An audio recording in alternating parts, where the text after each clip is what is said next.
Facebook ကနေပတ်စံရှာမဲ့သူတွေအတွက်ကျွန်တော်အခုကျွန်တော်လက်ရှိသုံးနေတဲ့ Facebook ကနေပတ်စံရရဲဆိုတာရအောင်ဘယ်လိုလုပ်အောင်လဲဆိုတဲ့အကြောင်းကိုကျွန်တော် share လုပ်ပေးသွားမှာဖြစ်ပါတယ်ကျွန်တော်အခုလက်ရှိသုံးနေတဲ့အကောက်ကနေပြီးတော့ကျွန်တော်တို့ဒီပတ်စံရအောင်ရှာဖို့အတွက်ဆိုလို့ရှိရင်ကျွန်တော်ပေးပုံစံပြောင်းပေးဖို့လိုပါတယ်အဲ့ဒီပေးပုံစံကိုဘယ်လိုပြောင်းရလဲဆိုတာကိုကျွန်တော်တို့ကြည့်လိုက်ရအောင်ရဲဆုံးကျွန်တော် Facebook page ရဲ့ profile နဲ့ကိုသွားမယ် profile နဲ့ကိုရောက်ပြီဆိုလို့ရှိရင်ကျွန်တော်တို့ကျွန်တော်တို့ရဲ့ဒီအကောက်တွေပေါ့နော်ကျွန်တော်အကောက်ထဲကိုတစ်ချက်ထပ်ပြီးဝင်လိုက်ပါမယ်ဝင်လိုက်ပြီးလို့ရှိလို့ရှိရင်ကျွန်တော်တို့ဒီကောက်ကိုကျွန်တော်ပေးပုံစံပြောင်းမှာဖြစ်တဲ့အတွက်ကျွန်တော်တို့ဒီဘေးနားမှာရှိတဲ့1430ကိုတစ်ချက်နှိပ်လိုက်ပါမယ်နှိပ်ပြီးပြီဆိုလို့ရှိရင်ကျွန်တော်တို့ဒီအောက်မှာprofessional mode ဆိုတာရှိပါတယ်ပေါ့နော်အဲ့ကောင်လေးကိုတစ်ချက်ထပ်ပြီးတော့ဝင်ပေးပါဝင်ပေးပြီဆိုလို့ရှိရင်ကျွန်တော်တို့ဒီနေရာမှာ turn on ဆိုပြောင်းစာတန်းလေးနဲ့ပဲကျွန်တော်နောက်တစ်ဆင့်ကိုဆက်ပြီးတော့သွားပါမယ်နောက်တစ်ဆင့်သွားပြီးရင်ဒီနေရာမှာကျွန်တော်တို့နှိပ်ဆိုတာလေးနဲ့ပဲကျွန်တော်တို့အဆင့်ဆင့်ကြော်ပြီးတော့သွားလိုက်ပါမယ်ကျွန်တော်နှိပ်ကိုပဲဆက်နေမယ်နှိပ်ပြီးပြီဆိုရင်ကျွန်တော်တို့အခုလိုမျိုး public ဖြစ်နေလားမဖြစ်လဲဆိုတာကိုကျွန်တော်ရေဆုံးစစ်ကြည့်ရမှာဖြစ်ပါတယ်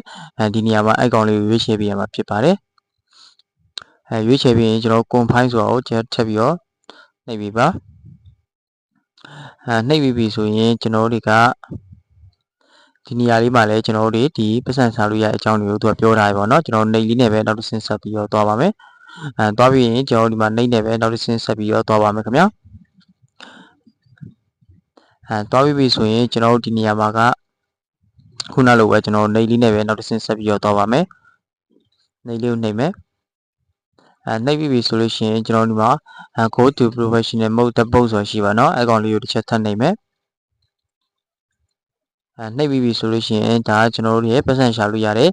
အကောက်ကနေပြီးတော့ကျွန်တော်ပေးပြောင်းနေရတာအောင်မြင်သွားပါပြီဖြစ်ပါတယ်ပေါ့နော်ပြီးကျွန်တော်အပြင်ကိုတစ်ချက်ထွက်ပြီးတော့စစ်ကြည့်ရအောင်ဒီမှာဆိုရင်မပြောင်းသေးဘူးကျွန်တော်တစ်ချက်လေးဆွဲကြည့်လိုက်မယ်ဟုတ်ပါအခုဆိုရင်ကျွန်တော်တို့ဒီ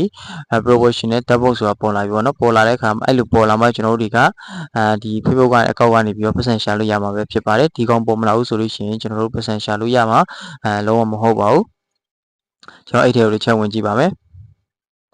အဲ့ထဲရောက်ပြီဆိုလို့ရှိရင်ကျွန်တော်တို့ဟိုအပေါ်တော့မှာပေါ့နော်အပေါ်တော့မှာကျွန်တော်နည်းနည်းလေးဆွဲလိုက်မယ်ဆိုရင် monetization ဆိုတာရှိပါတယ်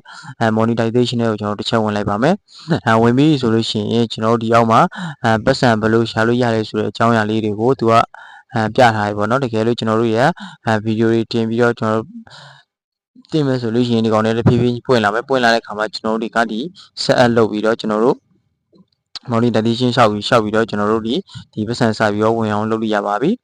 ဒါကတော့ကျွန်တော်တို့အကောက်ကနေပြီးတော့ပတ်စံရတဲ့ Facebook page ပြောင်းနည်းလေးပဲဖြစ်ပါတယ်နောက်ထပ်သိချင်တဲ့အကြောင်းအရာရှိရင်လည်း comment မှာမှတ်ခဲ့ပေးပါ